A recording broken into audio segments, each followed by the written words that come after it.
Hello, friends. I'm Larry with Rides Done Right. I'm at the 2019 Portland Roadster Show, and with me is Bo Hopkins. Bo, it's nice to meet you. Thank you. Nice to meet you. We know you from the shows with American Graffiti, which you were in back in the day, and we don't have this kind of an opportunity to sit down with someone who has a career that spans like yours does, and you have worked with the greatest people in their eras in pictures. Over 100 pictures now? Well, yeah, over 100 counting the movies of the week, and over 100 counting television shows, when you first start out. And then, of course, I did Dynasty later on. And We watched you die last night. Yeah, I died a lot of them. Lee Marvin always said, well, who do people remember when they come out of the movie? The good guy or the bad guy? I said, the bad guy. Need I say more? What do you prefer to play then? Over the years, you played good guy, bad guy, crazy guy. Which do you prefer? As long as it's a good character, I try to make every character, even a bad guy, something likable about him, because then the audience can, it's something likable, can say, well, he wasn't that bad, or it doesn't matter if he's that bad, he's that bad. I always liked Wallace Beery in all his movies. No matter how bad he was, there's something about him you like. Yeah. Well, one of my favorite directors, and this would be more modern, is Quentin Tarantino. Oh, yeah. And one of the things that he does is he mixes new actors with actors that have been around for a while, and I would love to see you in one of his movies, because yeah, he had me in for the what was that thing? Anyway, I did do a movie, but it was over in, so it happened in Texas, but we shot it in South Africa. And he had me in to read for the movie he did about the numbers guy, Mr. Blue, Mr. White. Yeah, that was I love that movie. So at least he had me in. He's a big fan, which I'm glad of, but. Yeah, something come along that he thought that, he'd want to use me, yeah, he would. He's a great guy. That would be great. You worked with one of my favorite. This is a man that I looked up to on the stage. Sometimes you see people and you get this feeling like you know them. They're that way. And for me, Ernest Borgnine was somebody I just always had this deep emotional connection to on the picture.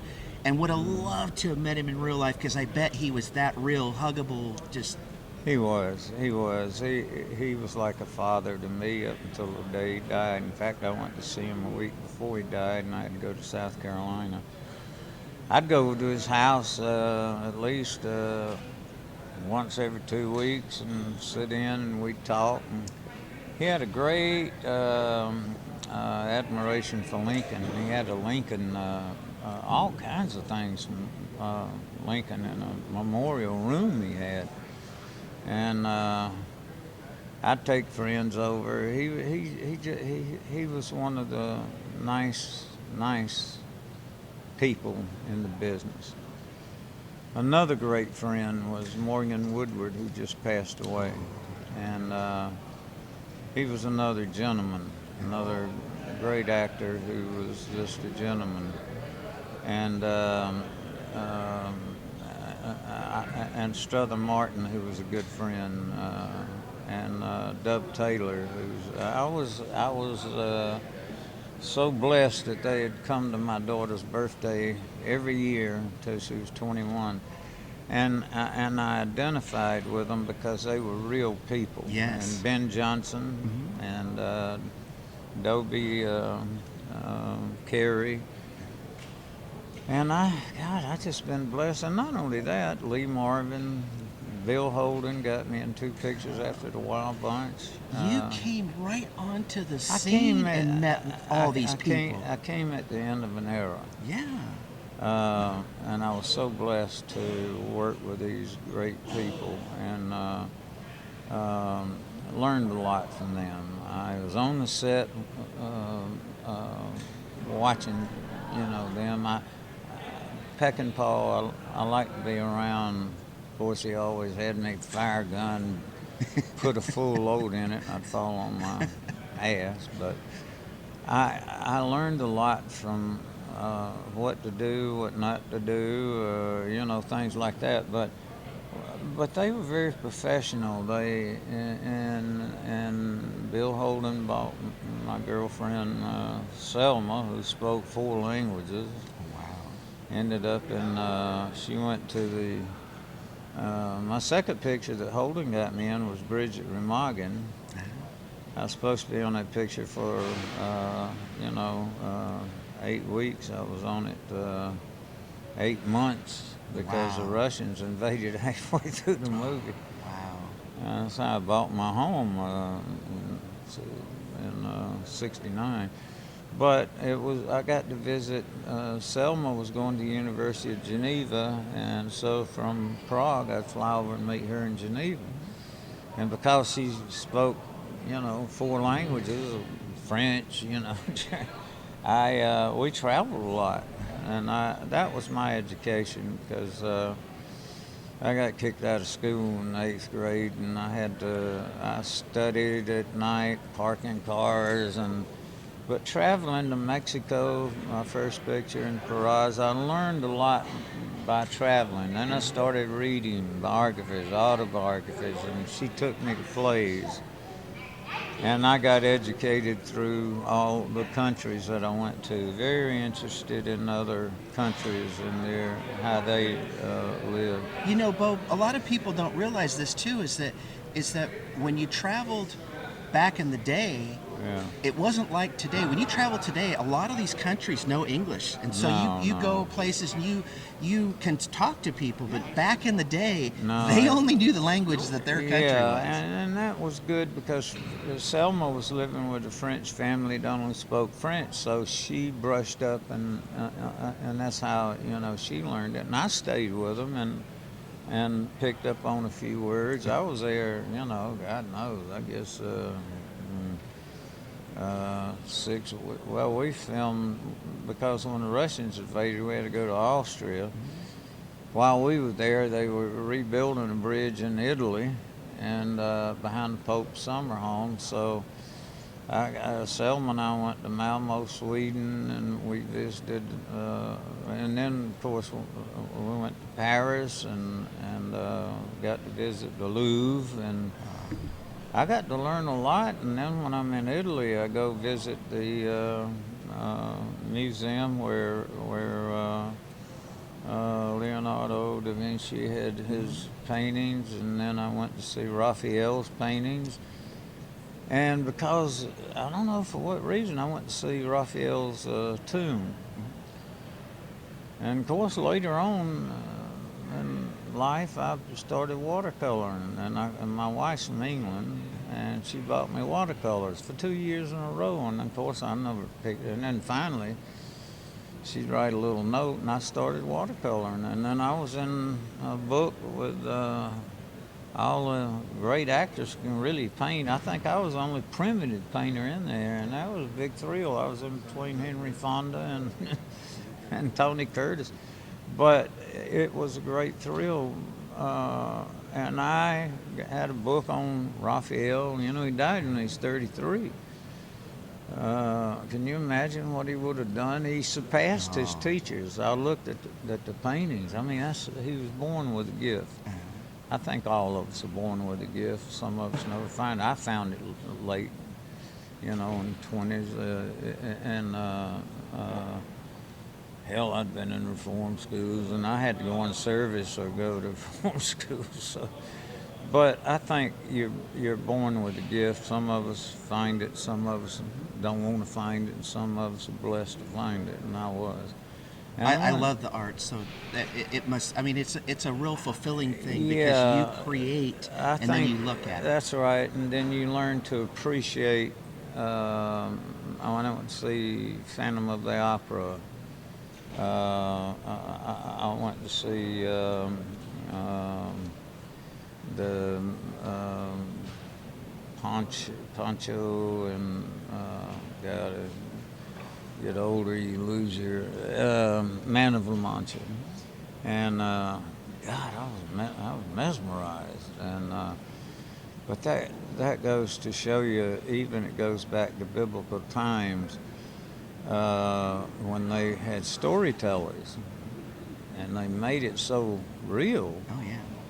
And that's what acting is. It's making it look real. Well, with this body of work and all the people that you worked with, I was curious about a few things. Who was the funniest person that you ever acted with? When you were hanging around with them and you said, this person always made me laugh. Oh, God, there were a few of them. Well, one of them was Jack Elam. He always made me laugh. The other one was Jack Warden.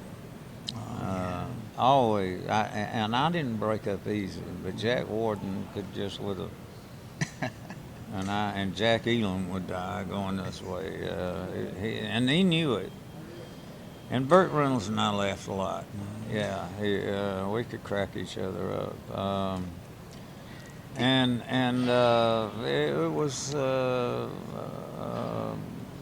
it was great to work with actors that had a sense of humor. Burt looked like he liked to laugh too. He did. It was just something we all watched. He so. did. White Lightning started. I flew to Arkansas right after I finished Graffiti and started on Monday. And of course, I'd been filming at night, and so the lights had hit me, and Burt would say, "Bo, huh? Yeah, right." So yeah, he had a great sense of humor, and I think, and of course, Jimmy Garner did too. Yeah, it was fun. I did, 3 Rockfords. I did 3 Murder, She Wrote, and she was just great. What a great one a year, and I got off to do movies, and I did one of my first. I got my card because I did a rap patrol was one of the first things, and I had a little part in another show, and Leslie Nielsen was in it, and Rory Calhoun, who I always liked, but I had a little one-parter, and this guy that had written a song. So, one tin soldier, anyway, had my back broken. I was driving the truck. The guy picks me up. Boom, snowing, cold at night in the desert. And then I finally got my card on, because now I had to join on Andy Griffin's show. And Ronnie was about that tall, and his mother looked just like my mother. And I came attached to her. And Rance, the father, and Ronnie and Clint and I became real close. So it was great to see him in American Graffiti. It's such a great family. Yeah. I mean, we just lost Rance, and he was a great guy. And you can tell they were raised right. And that sure was a different era too, wasn't it? Yeah. Everything was clean. Well, just... when I grew up in the 50s and 60s, the baseball seasons were 154 games. Football, you had 1 game a week, You didn't have to lock your doors at night. Oh, yeah. We had the greatest music. We started out in the 50s. We had black singers were just the greatest. I mean, Fats Domino and all. And I got to meet them, a lot of them later, when I started working. Sammy Davis Jr. became a great friend. I'd go down, he'd introduce me, and we'd go backstage and talk about the thing. He was just the greatest. I think he was the greatest entertainer. I'm talking about singing, dancing, and just a gentleman. There was a time going through all this that the younger generation doesn't understand, that there used to only be like 3 or 4 channels on our TV, and That's there right. were only so many movies that Yeah. came out per year. That's right. So those of us that were fans of this, we saw you in everything. You would be in you'd be in a western this week, and you'd be next week you'd be in a a or a Marines or whatever. Yeah, yeah. I did a movie with. I always wanted to work with Henry Fonda, and I was working a lot and at that time, and they said, called me up and said, "Bo, we'd like you to do a movie called Tentacles," and Henry Fonda's got a small part in it, and God, I don't want to leave anybody out, and Shelley Winters is in it, and so, and Claude Rains. Not Claude Rains, Claude Aiken. And I said, God, that's a hell of I was going to say that was a crew. cast. Yeah, yeah. I said, well, send me the script. They sent it, I read it, and I said, I'd do it. And we were shooting 3 weeks in San Diego. I had to learn to scuba dive in like a week and a half, and then go to Italy and shoot the rest in the Mediterranean. And go underwater, which, learn scuba diving. I enjoyed that. I was, apprehensive at first because I get a little claustrophobic when, but I wanted to work with Fonda, and he just had his pacemaker put in. They shot all his stuff at his house, and I never got to meet him. So we shot that over. I had a great time in Italy, though. You did a lot of stuff in TV, and I remember when you came on Dynasty, and there was a time that, again, we only had a certain number of channels, and when that show came on, it was like the biggest show in the world. It seemed like everybody watched it. So yeah, I was doing Rodeo Girl with Catherine Ross, and Jackie Cooper was directing, and I turned it down, and Sam and her just started dating Catherine, and actually Candy was in the thing too, horse barreling, and Wilfred Brimley was in it, and I turned it down because I started doing movies, but I couldn't turn down not working with Jackie Cooper. I mean, I just loved him, and when he's a kid actor, but he was a great director. See, if you were a good actor, I think you're a good director. Yeah. I mean, that's been proven by Eastwood and Ron Howard and all. So they sent the script out, and I told my agent, and I talked to Jackie about it, and he said, well, suppose you do it and it doesn't go, so you get paid a good bit of money and it might not go, and he was right. And so anyway, I did the pilot. We shot it up at the Hearst Castle, and the actual George Peppard was Blake Harrington, and I'd always wanted to work with George. We got along great, and until that scene on the last day, it looked like you guys were having a bit of a conflict. Yeah, but see, when you got a knife jab, didn't you? Yeah, it was a great fight scene because George and I had worked it out, and we enjoyed working with each other because we in fact he said that he wanted me because I could give him a good joust, and we got back to the studio, and George was having trouble with the producers who was he didn't want, he said, I don't want to sound like I'm on Dallas. And he kept tweeting, and finally, after 2 weeks, a week when we got back, 2 weeks, they fired him. Now, John Forsythe, who was doing Charlie's Angel's voice, they brought him in. Well, that changed my character because now I got to go back up and reshoot all that with John Forsythe. and I couldn't have the fight that I had with George. So That's why they didn't then, because they switched it up Yeah, and it turned out to be the other character. Yeah, they had them holding me and Forsyth, but and Dale Robinson, God bless him, he and I had done the Dalton Gang and all that, and he was a great friend. I did Kansas City Massacre with him, and I played Pretty Boy Floyd, and of course he was Pelvis or whatever. And it just wasn't the same, and so I said, well, it might not go.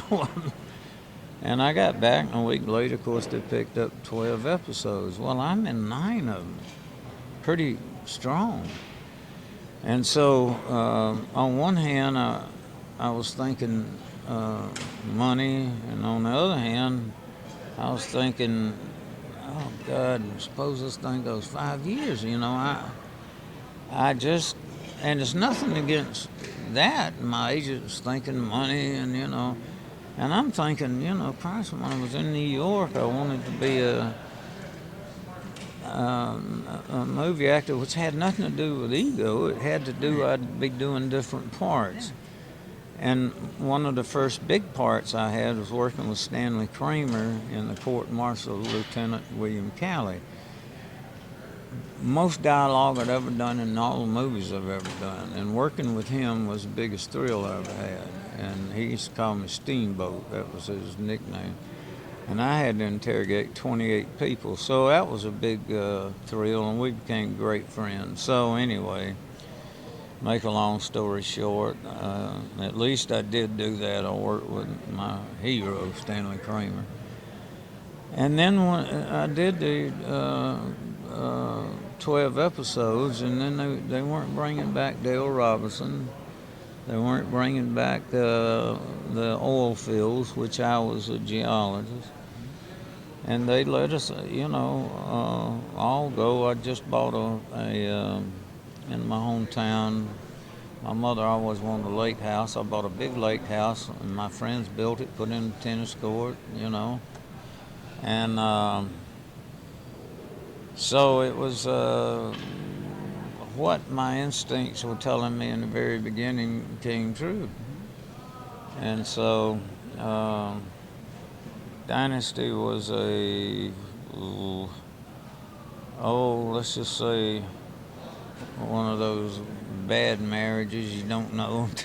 Money was good, but anyway, I don't. We saw you on. They used to have this show called Battle of the Network Stars, and they got different people from the different shows, and then they would compete in athletic events. Yeah. And we saw you rowing the old the boat, and you didn't get as much credit as you deserved because you came in first. Yeah, you started off, and you came in first and gave everybody the lead. That's right, and then quarterbacking and.